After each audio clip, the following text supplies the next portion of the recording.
Welcome to The Shield Within. The issues discussed on the Shield Within podcast do not reflect the opinions of any specific agency. They are the views of the host and the guest. Any persons discussed may be fictional for comedic purposes only. This podcast is rated explicit and listener discretion is advised. Listening to The Shield Within may trigger repressed or suppressed memories or experiences. Please contact a mental health professional at your earliest convenience. It's time for the chaos to cease. Time to open yourself to peace. From the hours you've put in. To the next shift you begin. From the endless pursuit of release. That finds the worst unleashed. Transform the ugly into a win. Get to know your shield within.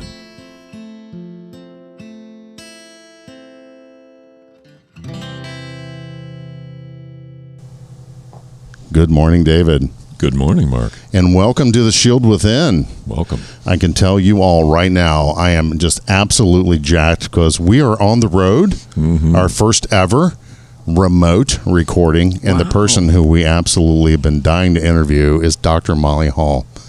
Say good morning. Good morning. I was going to say, no pressure. It's only like you're talking to 50,000 people in an auditorium. Okay, no problem. I wish our numbers were that high, but we're not. Soon, yes, that is right. We have big things on the horizon. So let's talk about some social media. We are on Instagram under The Shield Within. We're under the Facebook. I sound like an old man, which I am. It's Facebook/The Shield Within. Also, our website is www.theshieldwithin.com. It's recently been revamped. You can go on there and cast your eyes upon Hedgehog Donnie if you like. If you would like to speak to the good-looking gentleman to my immediate right, you can go to lessonslearnedcoaching.com. Molly, do you have any social media or anything like that? I do not. May I call you Molly, or do you want Dr. Hall? Oh, no, Molly's much better. Okay, perfect. No, I don't think I do. Okay, you don't need it, do you? No. Yeah, so... Good Lord. I'm going to let everyone likes listening to Dr. David. No one likes listening to me banter on because they love his gravitas. Yeah. See, another big word I wouldn't understand. You have to explain that to me. They like his, I don't know, tone. There you go. Yeah. Was that EMSR? What Nick Ruggiero was talking about? David should do that. I'm talking about, unwrapping a bag of cookies and have David telling you to put you to sleep. So I'm going to go ahead and give a little background. I'm going to split it up between the two of us. I landed here in this office 2019 when I first started seeing you. Mm-hmm. Yes. I was an eval, and we really clicked. I remember walking in here the first time was similar to when I walked into Poplar Street, David, which is where his office was. Okay. And there's always a big stairway in either one, but Molly has an elevator, so better up your game, old man. So I came in here. It was 6 o'clock in the morning. I remember it was an early meeting. Very early. Yeah, but hey, you were ready to go. And the office, it's a beautiful office. Mm-hmm. We agree with that. Very nice. If we ever had video, we would people be able to see that as well. Absolutely. Thank you. But I walked in, sit down, and what kind of chair is that you sit in? That's an Eames chair. It's a Henry Miller design. Henry Miller. Mm-hmm. Yeah, we were kidding David about getting one of them. We're going to start a... what is it? GoFundMe page. So David has one. I was trained in Manhattan. And, right. Oh, cool. And so, for med school and residency, and every analytic therapist, psychotherapist had one of those chairs. Oh, wow. Okay. And so one day I said, I'm getting a chair. Cool. Well, when did that day come? When I opened this practice. Oh, really? Okay, cool. Very cool. Yeah. Well, so I came in here. We had just an amazing. Is it 2 hours for an eval? So yeah, really about that. So we had an amazing 2 hours. With you, it was 2. Yeah. The Marc the Cop fucked up factor. Yeah. But at the end of that, I asked you, "Can I come back?" And you're like, "Absolutely." So I became your patient then, and. You are a specialist to me, and you're worth every dime that I spend to come here. Every dime. As I said on the show, see, Molly's never listened to The Shield Within. Right. Just for the people that know out there. When we started talking about this a year ago, when we first started coming up with it, you're like, you seem skeptical at first, but maybe that was just my energy. But I speak of you often. on the show. So Molly hasn't heard me bragging about coming to this office, which is good. So you got some catching up to do if you want to do some binge listening. But looking around the room, it's very impressive, the amount of accomplishments you've had throughout your career. You're very. I'm going to let you talk about yourself. Are you comfortable with that? Oh yeah. Yeah. Go ahead and give us your resume. So I grew up in the East, and as I said, trained in psychiatry in Manhattan. Opened a small private practice on Long Island briefly. Just became overwhelmed. Looked at a postcard in the New England Journal of Medicine. This is an apocryphal story, but it's true, right? And I said to myself, I have to get out of this. I sent in the postcard with the F-16, practice Air Force medicine. Oh, wow. And the rest is history. So they recruited me very heavily to come to Dayton and run their residency program here at Wright Pat. Oh, wow. Okay. So that began the Air Force career. Wow. Okay. 22 years. Retired a full bird. You can see on the wall there my shadow box and some of the things that matter. If it's okay, when I photograph that for the for the fans. Sure. I loved being in the Air Force. I loved the uniform. I loved the structure, and I think one of the things about the work I do now with first responders, I see them as my peeps. I see them as belonging to me. Yeah. Too quiet. Yeah. Yeah, just come in just a little. There you go. That's all right. Sorry, I was looking at the technician. I'm checking her on the levels here, so go ahead. Yeah, so in the Air Force, I functioned as a psychiatrist, but in that process, you learn to do a lot of evaluations for all kinds of reasons, whether it's the nuclear programs, the aviators, etc. Oh, wow. And I wanted to be a general officer. I'll be candid about that. And I was, there's certain expectations that you have to meet in order to be eligible for that promotion. The nice thing about the military service is, unlike the police, and I digress when I talk, is that there's a very transparent system. If you want to make 06 or full bird, you know what you have to do. Right? I mean, what boxes to check. I had to do Air War College. I got my wings. I was a flight surgeon. No kidding. Yeah. See, there's a whole facet I didn't know. Well, very cool. Yeah. I was impressed before. I'm like vastly overly impressed now. I loved it. I loved the fact that if you had the energy and kind of willing to do something, you could do almost anything at a much younger age than you could in the civilian world. Wow, that is so cool. Run a clinic, go jump out of a helicopter, whatever we were doing. So I kind of related, Dave, when we were talking in my office earlier, to your comments about, having been in an office-based practice, but at the same time wanting to have a lot of other activity and exposure with state agencies, schools, you name it. And I think looking back on it, that was some of my interest in serving in the military. It was opportunity to interface with extraordinary people, all different aspects. Yes. Wow, that is so cool. Yeah, it was wonderful. Wonderful experience. So, let's see. I got out of the military, retired in 2008, and came back here because 3 of my 4 children were back here. Okay. And in Dayton. In Dayton. Okay. Yeah. They kind of saw this area as their home growing up because I'd been here pre-Berlin Wall, going back to 1986.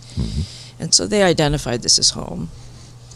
Got a great job with Premier as vice president for academic affairs, which essentially means the integration of Wright State with Premier Health in training physicians, et cetera, et cetera.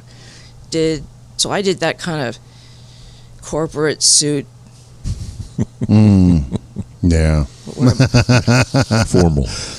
8 years. So that wasn't Wasn't the can of worm, or no, don't say that. Wasn't the box of sunshine you thought it was? How's that? So I finally was able to really pay attention to what's been inside me all along and come and open this practice and do clinical work. I don't want to manage people. I don't want to supervise people. Yeah. I've heard that before. Yeah, exactly. Got to the same place. Yeah, right about the same year. So how am I doing? I'm a little nervous. No, you're fine. Don't be nervous. You're just chatting with David and I. Yeah. Just take a deep breath. You know. Yeah. No, you're really wowing me. I mean, yeah, that's impressive as heck. So that's my Air Force side, and I got very involved in writing about trauma in the Air Force. That's where kind of it really started, because I was the vice president of the Department of Psychiatry at the Military Medical School, USUS, in Bethesda. So they have a Center for the Study of Traumatic Stress. I was an integral part of that. We were starting to do a lot of writing about bioterrorism, sort of in the wake of some of the terrorism that was occurring on our shores. And so that was a very academic pursuit, but then in the middle of that, I think it was after a talk I gave, I somehow became a member of the disaster response team with the veterinarians. Because I had written a paper called The Animal-Human Bond, Psychological Implications for Disasters. Yeah. That was one of the hardest papers I wrote because of how much my heart was in it. Right. Yeah. And it was the mad cow scare, and all those animals were being slaughtered. Oh goodness, yeah, I remember that. And I wanted to know what that was doing to the farmers. Right. Yeah. So that was the beginning of that kind of piece. And then I became, wrote a lot, talked a lot about, basics of how do you care for yourself, and, how do you care for others who've been exposed to extremely horrific events. And I taught a lot. And then I continued to develop, as Marc says, a very strong connection with the people who come in here who have suffered the way that you all have suffered. And so I think it's the work I do here now is so important to me, has become important to me. I am working, we can talk about it in a future podcast. Oh, all right. Don't tease me with a good time. We'd love to have you on as much as you want. Come on. Well, I was telling Dave, I was trying to prepare for this. I decided I would reread all of the stories I've written about 75 people so far. Police departments, sheriff departments, first responders, fire. Always forget fire. Yeah, we do too. They're always asleep. Sorry, Donnie. we have a retired fire captain that's on the Shield Within as well. So that's FD Donnie. We dig at him quite a bit. So thank goodness he's got the patience of Job and takes it very nicely. So anyway. I reread the Courageous Police Leader. I reread the Courageous Police Leader. Good. And by Dr. Travis Yates. Yes. Yeah, yes. Great man. We can talk about that. Yeah. But I really was most important as I started to reread these stories. And I have about 600 pages of story. Good Lord. From 75 people. You're writing a book, I take it. I am not. You've already written it. Well, yeah, but man, this sounds... So each person has a chapter. No. Yeah. MTC's the last one. Finish on a high note, right? I haven't come to you yet. That's good. So. That's its own book. Yeah, kind of. It is. Yeah, it is. Yeah. What a shit show. I think you did an appeal. Yeah. Yeah. Yeah, I did. I mean, and I've quoted you. But anyway, I don't want to hijack. Please go.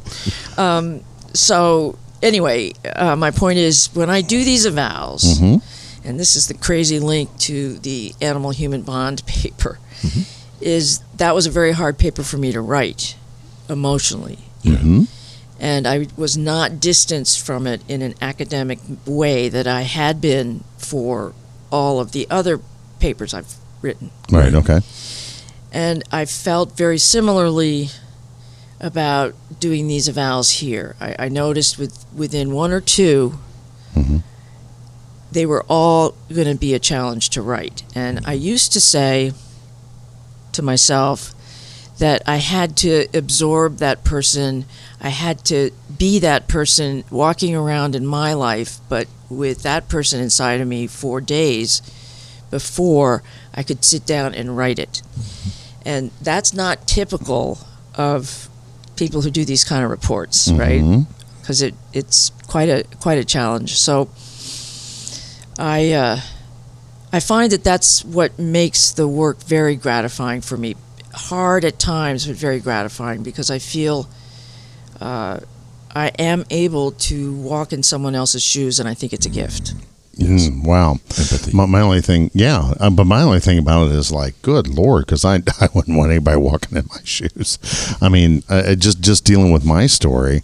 I mean, go ahead. Well, I'm dealing with your heart, Right. Yeah. right? And, Okay. Well, yeah, I see that. and your history. And So immediately where I went, being a former police officer, you always go negative first, right, David? It's always the shit show first, and then the great stuff after. So that's immediately where my mind went when you talked about taking on that energy or being that person for that time. I'm thinking, ooh. Then my mind went to, how are you doing self-care after that to shed that energy off? But once it's written. oh, okay, writing it just and the other, when I was in my 30s, it was almost impossible not to bring home whatever I had seen that day, or it's a maturational thing, I think. Or you've also healed yourself enough, I could explain that as well, that you don't need to take it with you always. Okay, cool. The thing I'm talking about with first responders is something I'm doing. I do it on purpose, Intentionally. Oh, okay, yeah. Yes. Yeah, with intent. Yeah. Very cool. So that's the short answer to how do I not have a life, buried under sorrow, guilt. Right. Right. So you've been in this practice for how long? Here, it's been since 2017. Okay. So relatively short. Relatively short short. amount of time. Yeah. Okay. So I got here 2019. So you've just been here doing this for just a couple of years then. Yeah. So how's the practice going? Good, bad, or indifferent? I mean, you don't have to say I'm... Oh, I am so busy. I have a waiting list. I know. I just want to be sure that you still did.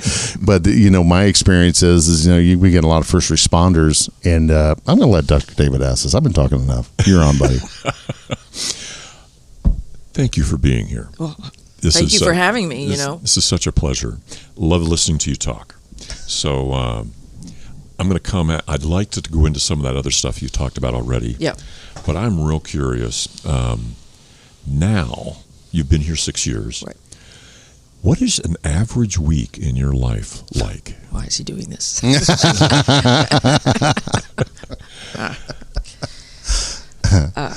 Well, until very recently, I have been working 6 days a week. Oh, my. And I've been doing that for 6 years, but I am finally decreasing 1 day a week in the clinics. Okay. And the risk, of course, is that I won't be able to keep that extra day for myself. Right. So I work 3 days in the clinics for largely Medicaid population in a federally qualified health center, which is an Obama-era enhanced reimbursement for Medicaid. Okay. And then I have this practice 3 days. I have children who are in the area.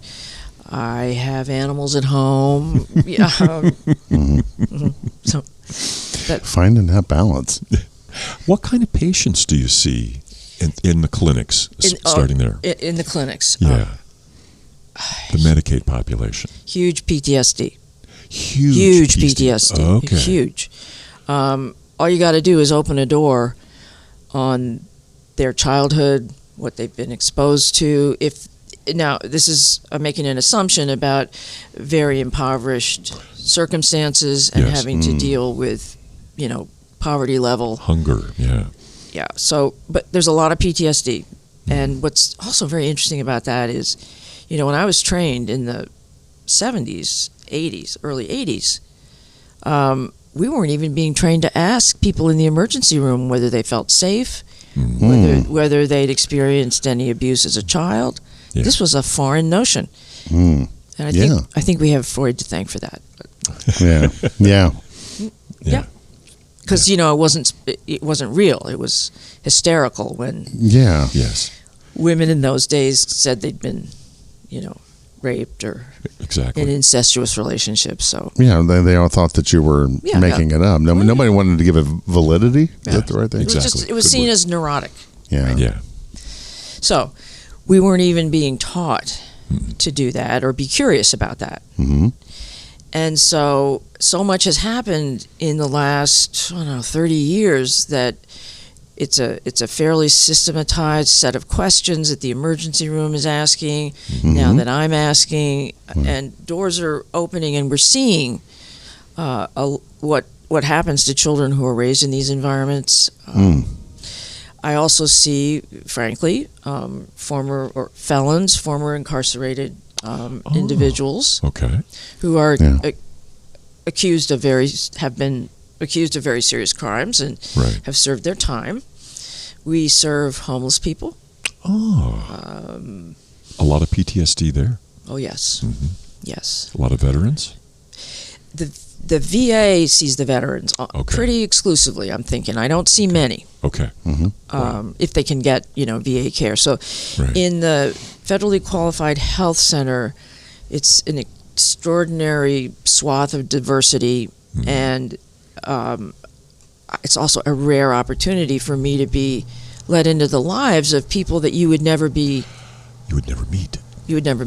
Yeah. In the African American community, psychiatry, mental health, doctors are often held, as hands off. We don't really do mental health. Yeah. Pull yourself together. Right. So it's a rare opportunity to see. Well, the clinic now has 25,000 enrolled. Wow. And it was started in 2011 when I was in my job at Premier. And the woman who started it and now the CEO, we go way, way back to when I started working at Premier. So it's always been a goal of mine to work there. And I had always said to her, when I retire from this corporate environment, I want to work for Five Rivers. And so I was packing my boxes in the office that I had. In walks Gina McFarlandell, she's CEO, and says, I'm hiring you. Oh, you are you? Okay. So am I talking too much? Or? You're doing perfect. No, heck no. Okay. This is great. Perfect. So you started by asking me about the Medicaid. Yeah. And, of course, drug. Right. A lot of substance use. Addiction stuff, yeah. And I was telling you, my daughter, my oldest, Dr. Kate Berenson, who Kim also works for. Awesome. Is the director of the medication-assisted treatment, the Suboxone program, alcohol treatment program that Five Rivers runs. So she's in charge of that. Okay.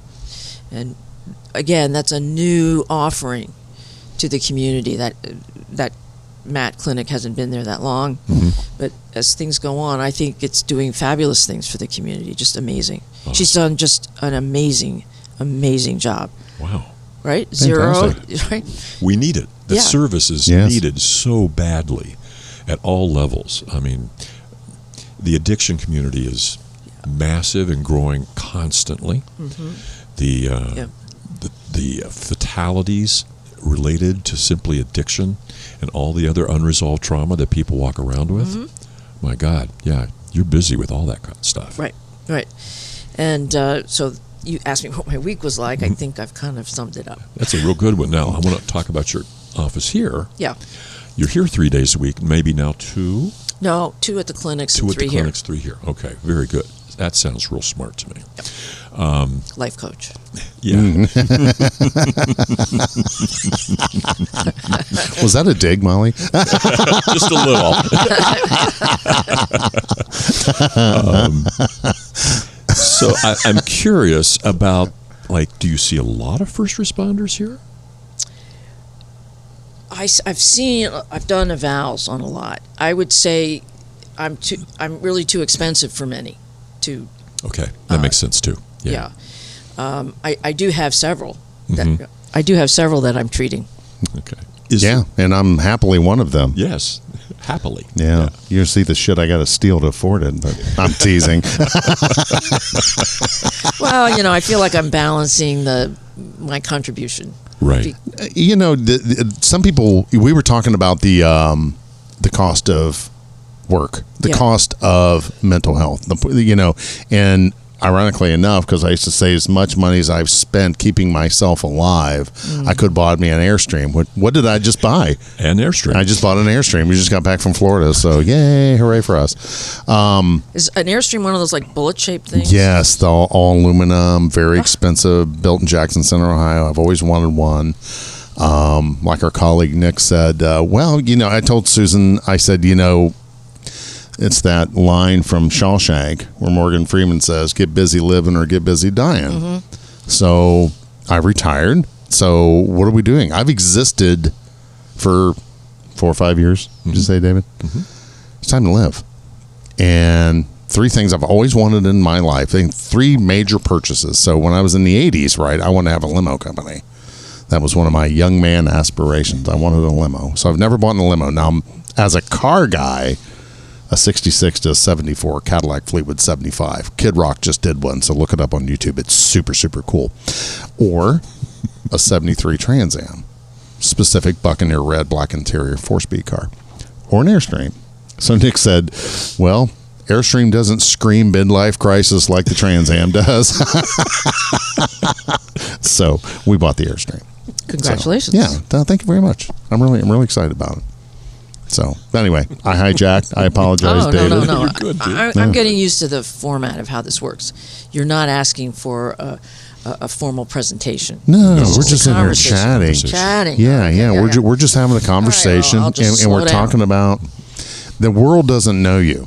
Okay. Only what Marc the Cop has told the world. Because I say all the time, I've come in here into this office and just been. If I get emotional, I'm sorry.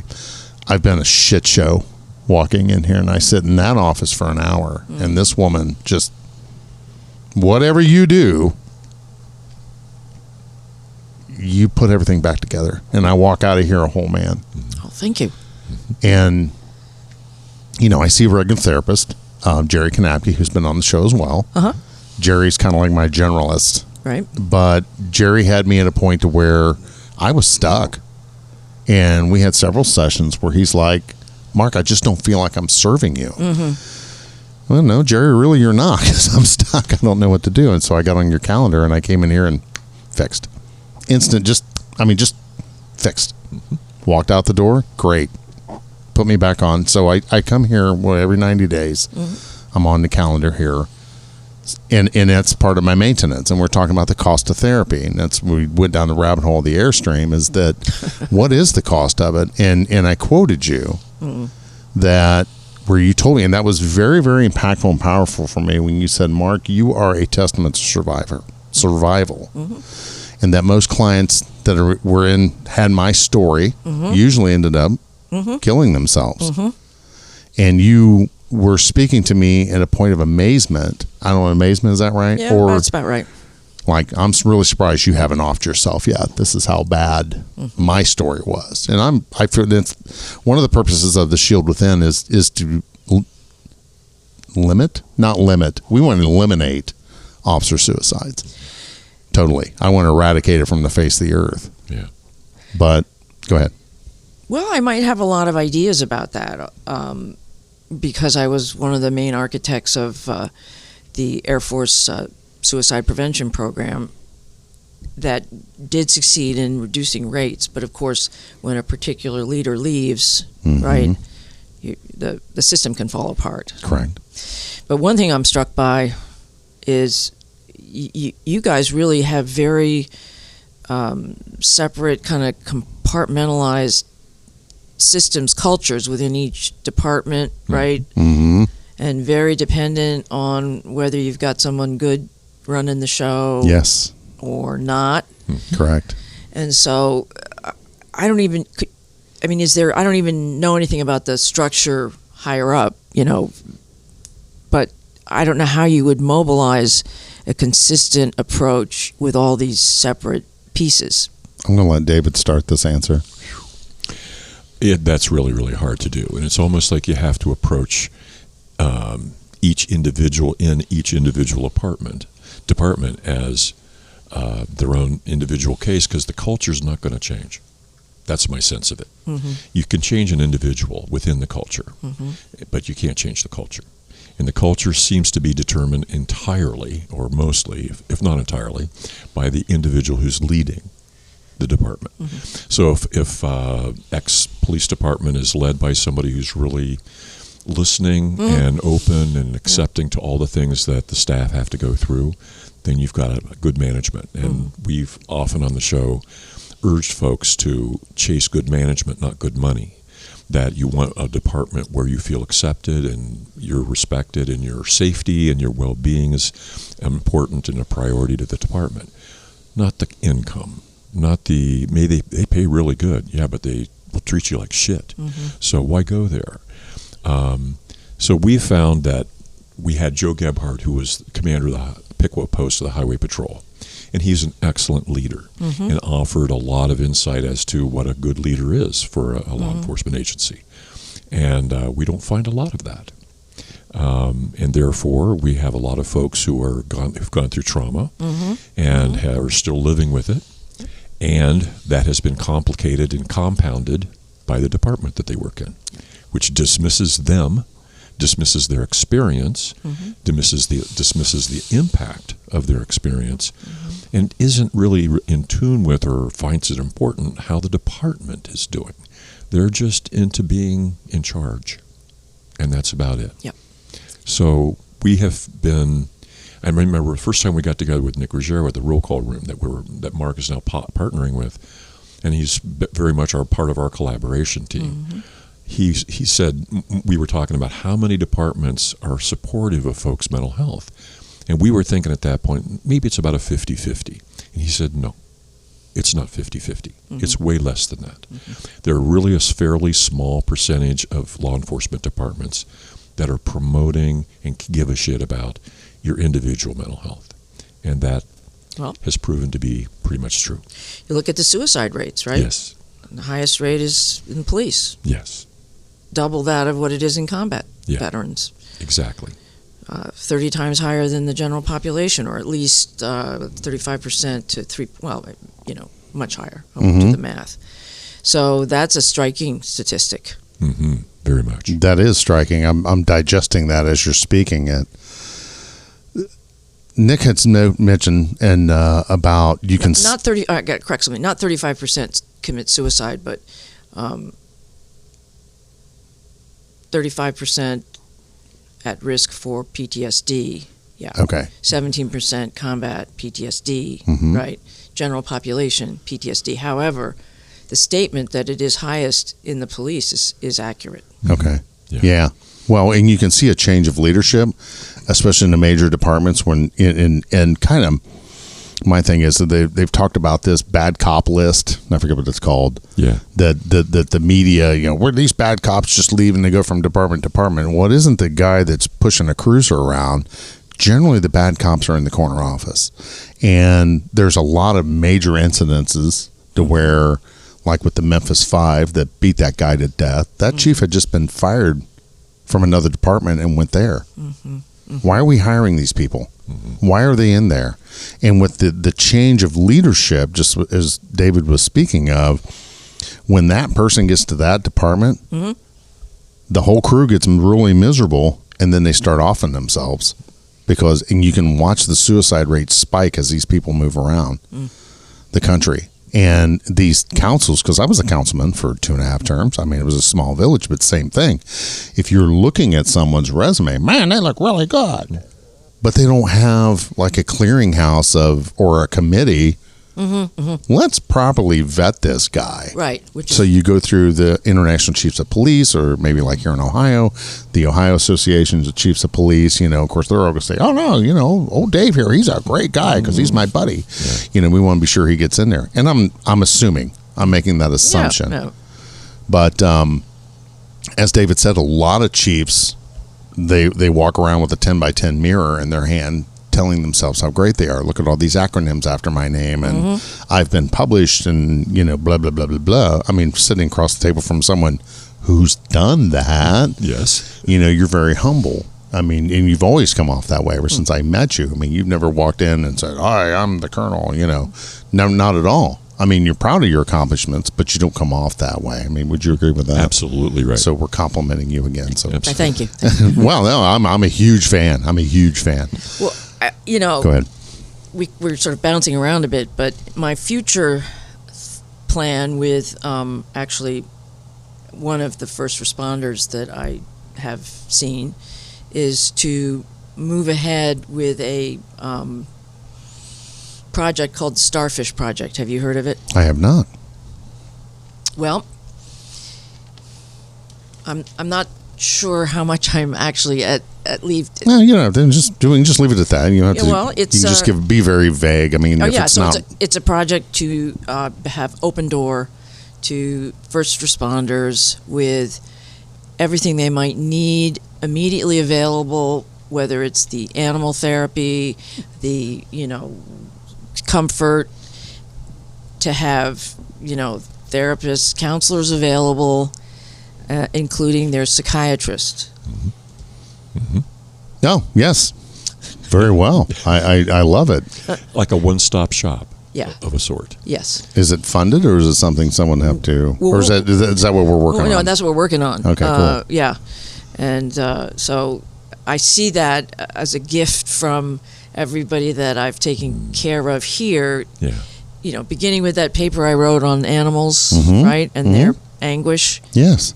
And so then, how life happens. How did I know I was going to suddenly see 75 first responders, right, over 4 or 5 years? Right. But now that's become a primary goal of mine, is to... Okay, you just hit my jacked button. All right, so we were talking about a project on the way down. Yeah. But please go ahead and finish your thoughts. Sorry. What's a jack button? I'm super excited right now. I'm just, something just sent my meter over into the red zone, because this is something, networking is a big thing. In networking, getting first responders where they need to be. Because I was just listening to another podcast the other day, and this guy tried therapy, and he's like MFing it. F therapy, this shit didn't work. They sent me to this therapist that doesn't know anything. I'm telling this person about my problems, and they're in tears. He traumatized the therapist. I'm like, that's not good. No, it's not good. and then so it reflects me back to where there's a local agency. Yeah. A very good friend of mine was in a shooting. I mean, the guy, he was a combat vet. Right. He was in Bosnia. Right. He killed people over there. Oh, yeah. Because that was his mission. Right. Right? Well, he killed a man on the job. And this guy was just having a bad day. He said this guy didn't really need to die, but he also wasn't going to shoot my other officer. Right. So he had to make the decision to kill him. Of course. And he did. But he was a sniper. He was in Overwatch. He saw the gun come up, put 2 rounds in him. But that's fucked him up. Yep. So they sent him and the hostage negotiator. So here's the department. We're going to check box. 1 30-minute session with a brand new therapist. Each. Same therapist. We took care of that guy, didn't we? We took care of that employee. Yeah. We really hooked this guy up. So what's this guy do every night?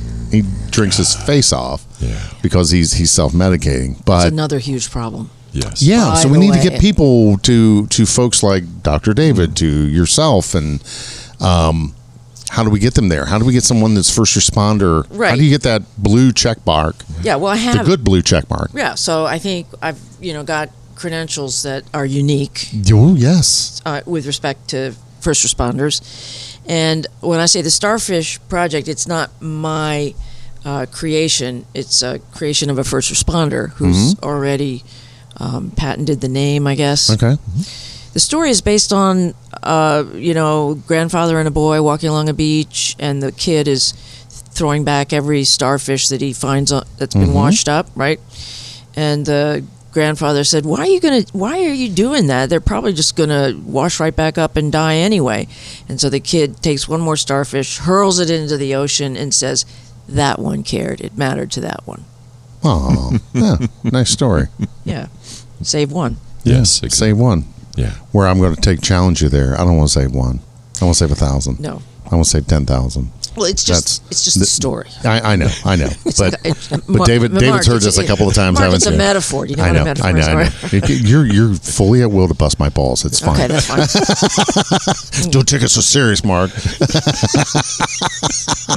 I get it, and I want that one as well. And I want everyone listening to know, bro, sis, get the therapy. Reach out to us. There's every messaging way in the world. I have our email on our Facebook page. We've been getting some great messages through the website as well. Every episode. To reach out to us if you're listening to this in the Netherlands, which welcome, Netherlands. I don't know if David's reach goes that far, but we'll try and find you someone. We're in 8 countries? 8 countries, and yes, I would have a network person in the Netherlands. There you go. Yeah. Boom. Yeah. I mean, I think, of course, by that point, I will be able to donate most of my service. Awesome. By the point we get into starfish for real, right? Implementing it, you'll be chipping in. Right. I would be providing, I said, the psychiatry piece. Right. Awesome. Well, and it's like I had referred some people down here, some people that were really hurting, that needed that medical side of it, the medication side of it. I said, get on her book. I mean, get on the cancellation list and be flexible. Yeah. If her person calls you and says, hey, we got next Wednesday at 3 and you got to work, call off sick. That's what you have sick time for. Okay. Don't abuse it, but get down there. Whatever you got to do, walk, crawl, drag yourself, get down here and get on your calendar. And we've said that since basically the first episode, right? Exactly. The best thing to do, and what David's been a strong advocate of, hey, you're brand new on the job, start getting on people's calendars right now. Right now. It's not a matter of if you have your major trauma. It's a matter of when you have your major trauma. And I was just speaking with a colleague just the other night, and he's like, dude, I went to a random dead body call, and I've been to thousands of them. He said, but that one. I said, oh, yeah, that one flipped your apple cart over, didn't it, buddy? And he said, yeah. He said, I think it's time. I said, well, and I'm going to quote you again. And actually, I'll have you say it because you say it so much better than my fumbling words. But by the time that people get here to see you, they should have been here. Would you say, like, their bucket's already overflowing? Or Yes. By the time they get here, sadly, they've been suffering for a long, long time. And one of the problems with trauma is that it's the intensity of it, but it's also the frequency of your exposures, right? And I can't think of any other profession, including combat arms, because they airlift those guys out when, after a year, whatever. Yeah. There's nothing that stops that, steady march, trauma exposure. So by the time they come in here, I mean, it's amazing that they're standing upright and functioning. Yeah. David, do you agree with that? Oh, my God, yeah, absolutely. And I'm wondering, because of your medical background, how much medicine do you use for the first responders who are barely verbal? I mean, their functioning is so hard for them. Do you use much medication? Got to get them to sleep. Gotta get him to sleep. Oh my God! Yes. Okay. Yeah, that's high fives all the way around the table. That's my thing. Is sleep for everybody, but first responders especially. Have to. And ironically, it's the first thing that people report suffering from. Yes, exactly. So it starts there, never gets better. Yeah. Right, never. So they've been sleep deprived now for years. Absolutely. So I got to get them to sleep. One of the things we use is a medication called clonidine. It's an old blood pressure med, but it's very helpful for tamping down arousal with sleep, right? Other sleep options, we've got several that aren't, addicting or, going to create any problems. And, the standard first-line treatment is the SSRIs, the Prozacs, Exactly. the Zolofts, et cetera, et cetera, et cetera. Right. And that's because they're so good at kind of corralling anxiety and kind of keeping it lower. Right. Easing. It's, right. Yeah. And do you find the meds effective? I think that they are if someone continues to see someone. In other words, if I, give them the medications, then I want to see them again to to measure it. To measure it, and I will tell you, a lot of it's delivery too. In other words, if you're with somebody who has PTSD and is very skeptical of a lot of stuff, you got to spend some time explaining to them why you're going to do this, that. Absolutely. Sleep, but then the alcohol piece. Talk more about that. Yeah. Boy, it's common. Yes, it is. Yeah. Period. I had some drinks this morning. No, I'm kidding. No, it is. And don't have a real good answer because that goes on and you can't really regulate your sleep. It's the culture. It really is. It's we go down to D.C., you break out the Jamesons, there's Irish bars all over down there. I don't want to say everyone's drunk. That's what my mind, but that's not it. The purpose of going to D.C. for Police Memorial Week is to remember and to honor those. But there's a lot of self-medication. Horrible story recently about that. Go ahead. If you can. About the Washington. Okay. Yeah. It was to be as vague as possible, it was a retaliatory action taken by a superior to prevent someone from taking that drive on the... Oh, they denied him going to D.C. for Police Week? Yeah, dick moves. That happens quite a bit. Management does it. Oh God, you have no idea. This is how evil, and I'm going to use that word, how evil some of these managers are. There was a man that was a canine handler. Mm-hmm. So just to fuck him over, we are rated explicit because he wasn't lockstep. They took his dog away. Yeah, like in the 5th or 6th year, just to fuck the guy. Oh my God. Oh yeah, watch this. Boom, took the animal away and sold it to another department. Yeah, this is how shitty these people are in the corner office. You know my story. Yes. That was all done by the people in the corner office. I mean, that was just devastating for that dog and the handler. Yes. I always think about the animal. But through resources, the good news of it is through resources, and we'll talk about this offline, they got the dog back. Oh, good. They're reunited. It took them a while. Okay. But they went through a process, a fundraising process, and they got enough money to buy the dog, which was a ridiculous amount of money that they wanted for this animal, being it had been injured in the line of duty and et cetera. But through the goodwill and love of other cops, they were able to reunite the owner and the handler. But that's what we're battling with right now in the ranks of police. So you're traumatized. You're dealing with all that on the street because of isolation. How we deal with trauma, I think, is just a human thing, and you can talk better than that. We start to isolate from our family, so we think, oh, we got the job to rely on. Yeah, right, buddy. So unless you got one of those strong leaders, and they are out there, there are strong leaders there. I say it's 50%. Our friend says no. Says it's lower because he's better. So am I. I'm as bitter as yesterday's coffee, but I'm also an optimist. Yeah. And I also think by reaching out and networking and showing people, and what I would like to do in my future life is be able to shine the light on that really crappy person that's in the ranks of police leadership and send them out the pasture. It's time for you to retire. It's time for you to get your pension. Just go away.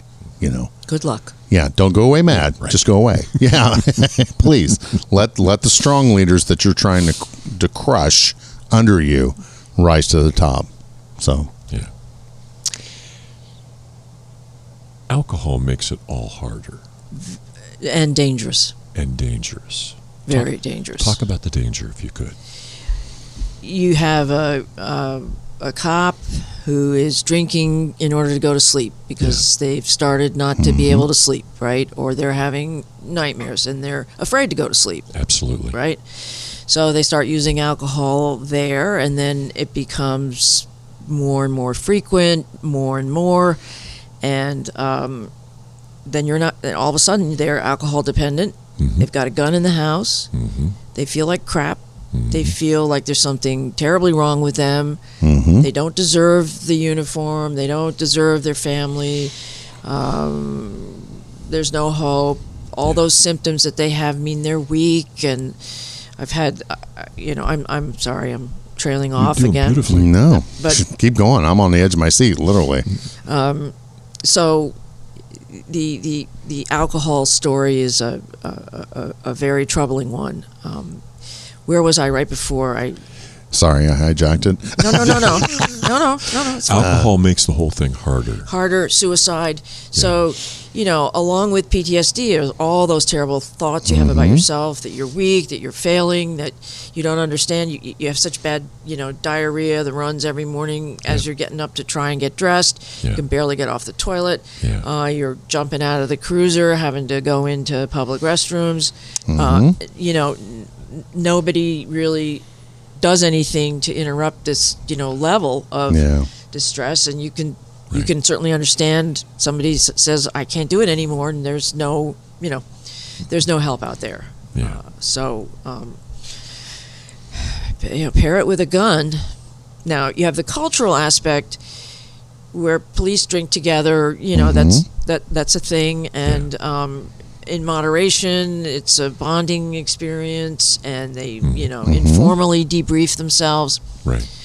But for instance, in the military, that was very much part of the culture as well. So you would have a company grade picnic during the day, and there'd be kegs and, families running around. Mm-hmm. And then the leadership started saying, nope, we're getting rid of that.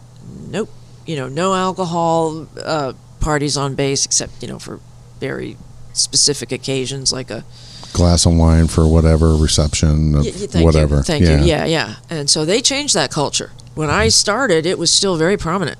Mm-hmm. But I think what they do is they take a one sole incident where some asshole got out of hand. Yeah. Let's kill it for everybody instead of, and this we're talking about some of the major police incidents that's been around the country within the last 3 years. Where's management?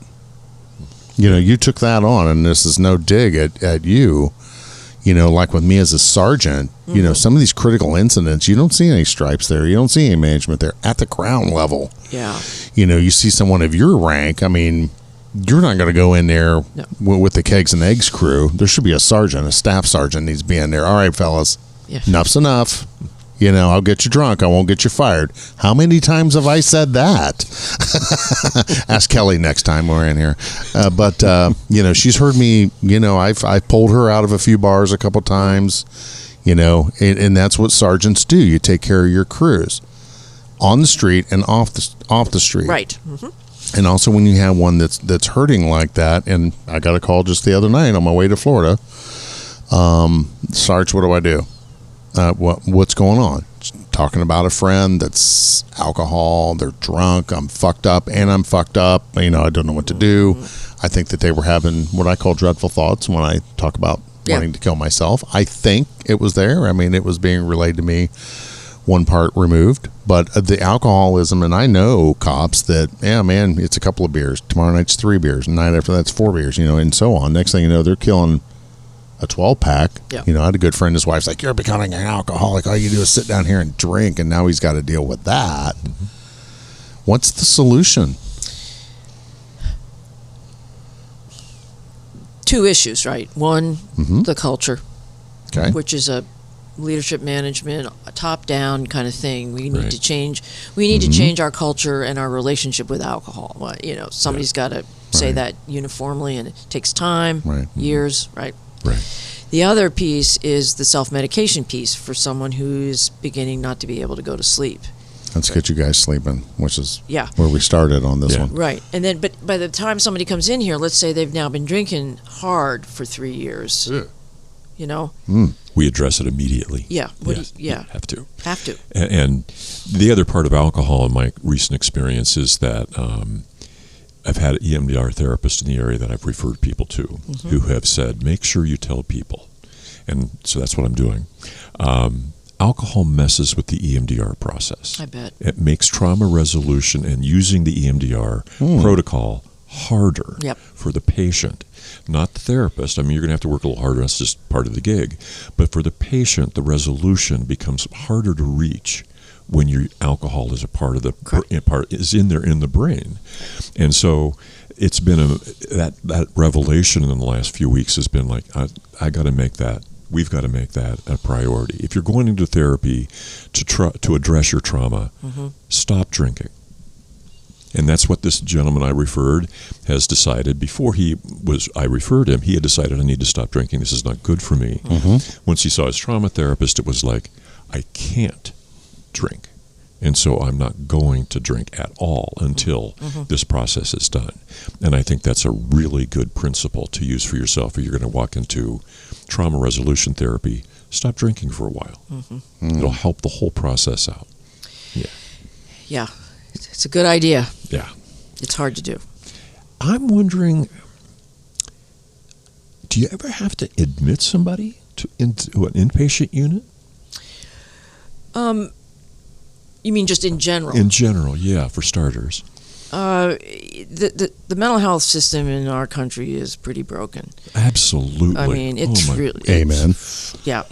So I mean, you don't like to keep saying, oh, back in the day, when I was trained, we could directly admit our own patients. We could see them as long as they needed to be seen every day. And but so the only way to get hospitalized these days is to go through an emergency room. So yes.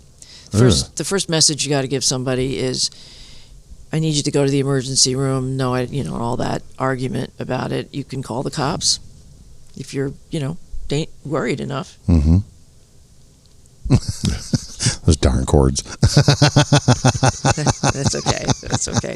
So you got to go through an emergency room, and that's a brutal, traumatizing process. Oh, yes, it is. So for everybody, I wouldn't do it. Yeah. I'm telling you right now, go to the emergency room. Nah. And I mean, the value of having to hospitalize someone acutely is only to interrupt the dreadful thoughts. Is only to put like a pause, stabilize them again, right?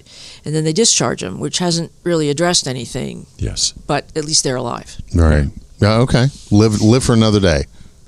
Yeah. Okay. And so there's that piece of the mental health care system. And what's happened, there's been a vacuum created wherein some people really do need and benefit from residential therapy, maybe for 2 weeks, maybe for 3 weeks. And the vacuum created a big market. It's a competitive, high-cost option. You can get that kind of care, but you pay in cash up front because the vacuum was created, right? These businesses know there's nothing else available, and if someone wants that level of care, they're going to have to pay beaucoup bucks. Oh, wow. Okay. I'm being a little overly general, black and white, right? Because they're interim, community clinics and yada, yada. They're just not enough, and the system is very fractured. So that's my experience. I think you're doing a really good job of describing it. Every level of care is broken. Yep. The resources are diminishing almost literally on a monthly basis. Community mental health, each county used to have a community mental health center. There are many counties in Ohio that don't now, and another long list of counties that are on the verge of losing. I thought they had to have one. Not anymore. Okay. And there are counties not very far from where we're sitting that have their clinical staff, the existing, the one that's left, like in one county I'm thinking of, they're down to like 2 therapists for the county. It's absurd. Which is, I mean, this is it is absurd. A rural county, so it's not talking a lot of population. But when you're down to 2 therapists, and they're probably looking to leave. Yeah, because it's not tenable. Exactly. Yeah. And some company looks at that and goes, hey, we could just take those people and put them over here, and then that county doesn't have a mental health center anymore. Yeah. And so there's such every level of care is messed up. And there's really no reason to think it's going to get any better on an institutional basis. That's why we make such a big deal out of, we'll find you a therapist. we will find somebody in your area within like 30 to 45 minutes of where you're sitting. Wow. Or we'll get you in touch with somebody who does virtual. There's a tremendous limitation on that, I'm finding. I'm not really sure this is completely legal, but the understanding is that if you're in Ohio and you're a EMDR therapist, you can't see anybody outside the state of Ohio. Now, I have yet to hear the language from the law that states that. There's the DEA in with the American Psychiatric Association. Okay. 2 weeks ago, May 11th, when the public health emergency ended. Okay. All those restrictions had been lifted for years. The across state lines, I was prescribing across state lines. I was treating people, right, virtually across state lines. And so my understanding is that they decided to continue to allow mental health to use the tools that we've been allowed to use in COVID. So now I don't know the rules for non-MDs. Right. But I assume it's probably very similar. It would seem likely, but I think what has evolved is for the clinician, the individual clinicians that's sitting in an office. I've got 400 referrals. 300 of them I know I can serve without any question at all. Right. These other 100 that live in Texas, Kentucky, Arkansas, and California, I'm not so sure I can see them legally, so they don't. And I have a client who lives in Florida who would like to see a therapist, a trauma therapist, who's in Ohio and does virtual work. But that therapist won't see that client because she's not licensed in that state. They may have different rules. I'm thinking about the fact that one of our workers at Five Rivers is leaving. She's a therapist, going back to. It's okay. Just a horrendous sound. See, if you're upending, you won't be doing that. So she's leaving, going to another state. Yeah. Yes. But she's going to continue to see virtually our patients at Five Rivers. Yay. So I know some folks doing that, and they're calling it coaching. Okay.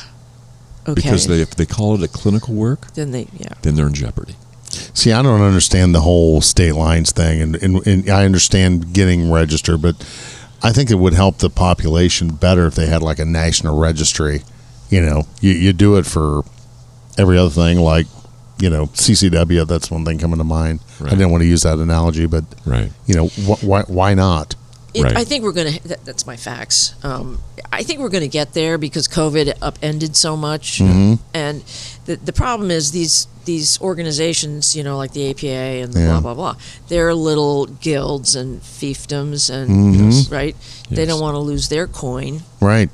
Yeah. Don't put your fingers in my rice bowl. Right. Yeah. Yeah. Exactly. So they want to have it better, but they're not really sitting down and figuring it out. Yeah, because we've always done it this way. Yeah. And as long as I'm sitting on the board, we're not going to rock the boat. Yeah. Right. So, all right. What else do we talk about? Well, I'm wondering about. Before we dive into that, do we want to take a break and continue? Sounds real good. Real good. Okay, cool. Donnie, key the music. May your days and nights find you strong and safe. May you take your place as your family's face. As you do the shit that we won't do.